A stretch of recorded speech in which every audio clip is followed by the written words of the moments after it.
Hi guys.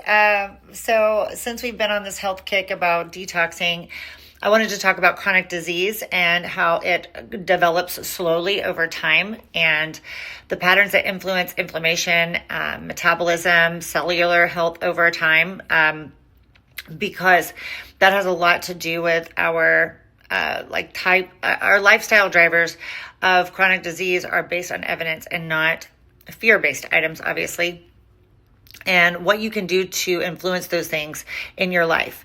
And modern medicine shows that the most chronic conditions, heart disease, type 2 diabetes, metabolic syndrome, cognitive decline, many autoimmune conditions, share common drivers, lifestyle drivers, right? So these aren't about blaming yourself or beating up on yourself. It's just, again, about returning back to education and awareness.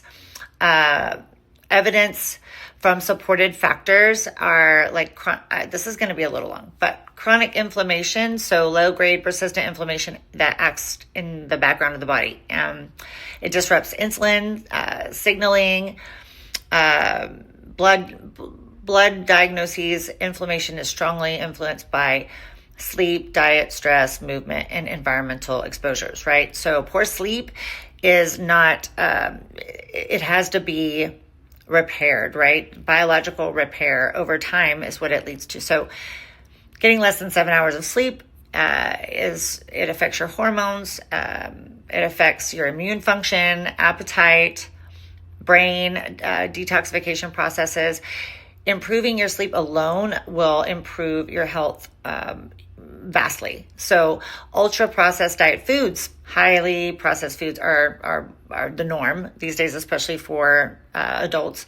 And so they tend to be calorie dense, nutrient poor, very inflammatory, and disrupt your gut micro balance, right? So small shifts towards getting whole foods and non-GMO stuff that doesn't have preservatives. So we want to lead to a sedentary lifestyle. That does not mean not exercising. You can go to the gym for 1 hour and still be sedentary.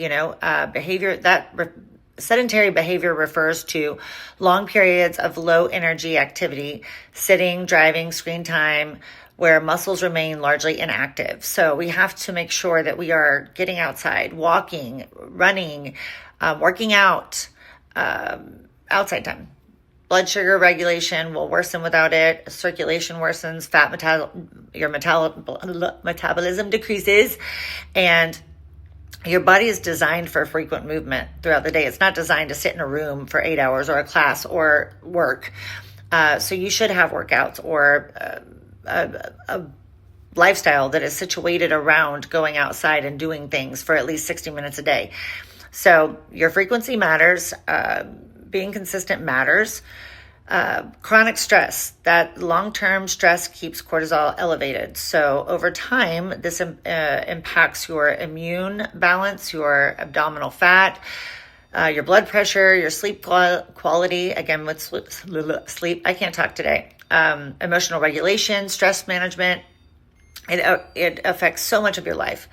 So even things like alcohol, over excessive use of alcohol and drugs, that stresses your liver, your sleep disruption again, inflammation, metabolic dysfunction. Reducing frequency will immeasurably help you very quickly. So even smoking, like I said, drugs, alcohol, anything that you're using to Band-Aid, these things will cause disease, vascular damage. Your body, besides just numbing and walking kind of around like a zombie as well. So environmental toxins, I've talked about these before.